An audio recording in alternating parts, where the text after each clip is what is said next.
शुरू अल्लाह के नाम से जो बड़ा मेहरबान और निहायती रहम करने वाला है।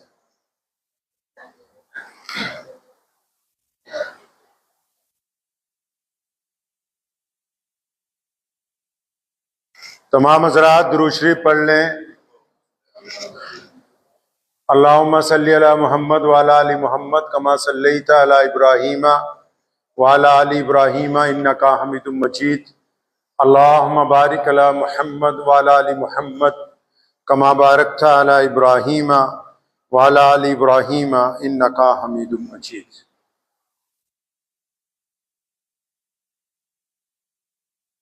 अल्लाह से करे दूर तो तालीम भी फितना, अल्लाह से करे दूर तो तालीम भी फितना, औलाद भी जागीर भी हर शय है फितना। मतलब वो कहता है कि अल्लाह ताला से अगर कुछ ऐसी तालीम है, शिक्षा है जो आपको आपके रब से दूर कर दे तो वो फिर एक तरह का फितना है, वो फायदे की चीज नहीं। फिर आगे जाके वो कहता है कि नाहक के लिए उठे तो शमशीर भी फितना। कहता अगर किसी बेकसूर को मारने के लिए तलवार उठा ली जाए, किसी नाहक इंसान का कत्ल करने के लिए हथियार उठा लिए जाए, वो भी फितना है, फसाद की बात है। फिर आगे शायर कहता है शमशीर क्या नारे तकबीर भी फितना, कि अगर आप किसी को नाहक मारने के लिए खुदा का नाम लेके कुछ लफ्ज अपनी जुबान से लेते हैं और दूसरे का कत्ल कर देते हैं, दूसरे को तकलीफ पहुंचा देते हैं, तो वो भी फिर फितने की बात है, वो कोई नेकी का काम नहीं। एक लफ्ज है जिहाद। लोग इस पे बात करते हुए डरते हैं और जो बात करते हैं वो इसका गलत मफहूम बयान करते हैं। कुछ लोग कहते हैं कि इसका मतलब मेहनत करना है, कुछ लोग इसको कहते हैं कि गुनाहों से बचने का नाम है।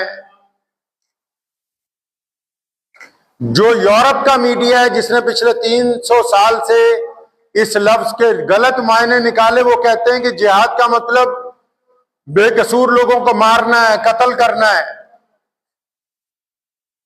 आतंकवाद फैलाना है। और जो इसके बचाव में बात करते हैं वो कहते हैं नहीं नहीं, इसका मतलब लड़ना नहीं है। और इस बात से आप कैसे इनकार कर सकते हैं कि कुरान शरीफ ने अपनी तालीमात के दौरान जिहाद का जिक्र किया है? तो फिर ये क्या है क्या? क्यों नहीं आप दुनिया को ये बता पा रहे कि इसका मतलब क्या है? इसमें खुदा क्या चाहता है, क्या दुनिया को कहता है अपना रब? जब तक ये बात वाज़ेह नहीं होगी तो जो दुश्मन है वो ये कहेंगे कि ये जुल्म का ऐलान है, और जो बुज़दिल है वो ये कहेंगे कि नहीं नहीं, इसका नाम सिर्फ मेहनत करना है। जबकि अगर आप कुरान पढ़ेंगे अगर इत्मीनान से, क्योंकि कुरान पढ़ना हिकमत वाले लोगों का काम है, समझदार लोगों का काम है। जब आप अल्लाह के कुरान को पढ़ेंगे तो पता ये लगेगा कि हाँ, जिहाद तो लड़ने को ही कहते हैं, लेकिन किन के खिलाफ लड़ा जाए, उसकी कैटेगरी क्या होगी, उसका क्या रवैया होगा, क्या शक्ल होगी, क्या सूरत होगी। अंग्रेज ने जब भारत के ऊपर कब्जा कर लिया तो उस वक्त भारत के मौलवियों ने कहा कि अंग्रेज के खिलाफ जिहाद। कादियानी ने उस वक्त सबसे ज्यादा जो जोर लगाया इसी बात पर लगाया कि मुसलमान अंग्रेज के खिलाफ जिहाद ना करें।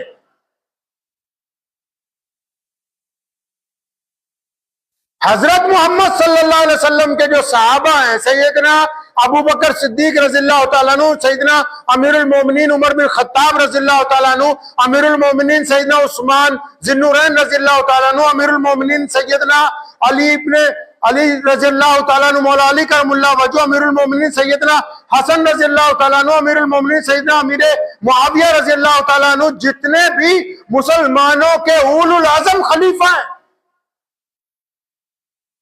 उन सबकी जिंदगी में यह अमल आया है। इसका मतलब क्या है? कुरान पाक ने किन लोगों का जिक्र किया? अभी 2-3 दिन पहले कश्मीर के पहलगाम में जो लोग पूरे मुल्क से वहां घूमने जाते हैं,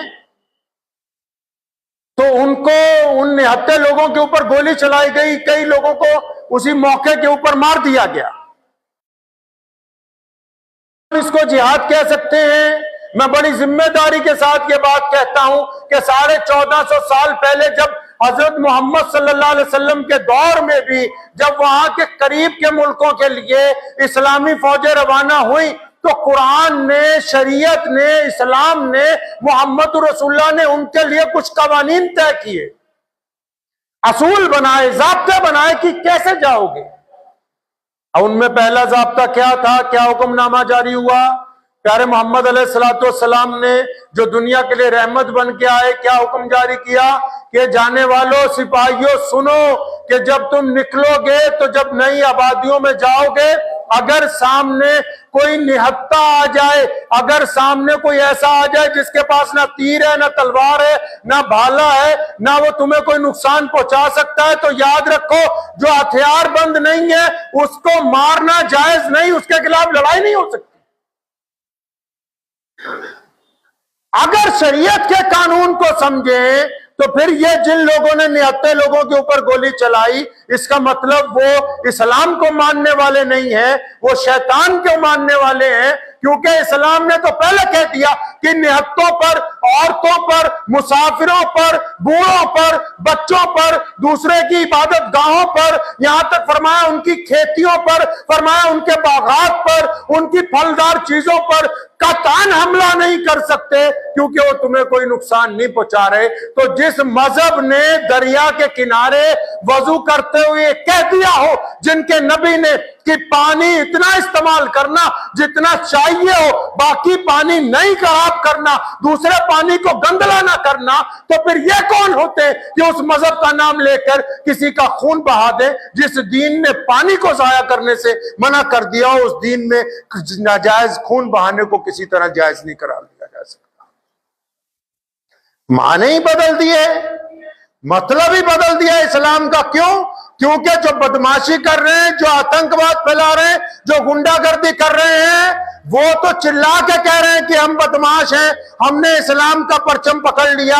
और जो इस्लाम के वारिस हैं, जो अमन के पैगंबर हैं, जिनके जिम्मे ये दीन दिया गया, वो खामोशी के साथ तमाशे बना हुए इस गुंडागर्दी को देख रहे हैं। ये कहते क्यों नहीं कि ये जो सामने इस्लाम का नाम लेके दूसरों को नाहक कत्ल करते हैं, इनका इस्लाम से कोई लेना देना नहीं।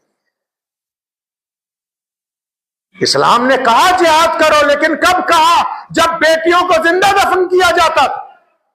इस्लाम ने कहा कि हां, जालिम के खिलाफ लड़ना। किन के खिलाफ? जो गरीबों का कत्ल करते थे, जो मजलूमों के पैरों में बेड़ियां पहनाते थे, जो लोगों की बच्चियों को घरों से उठाकर ले जाते थे, जो लोगों को बंधुआ मजदूर बनाकर रखते थे।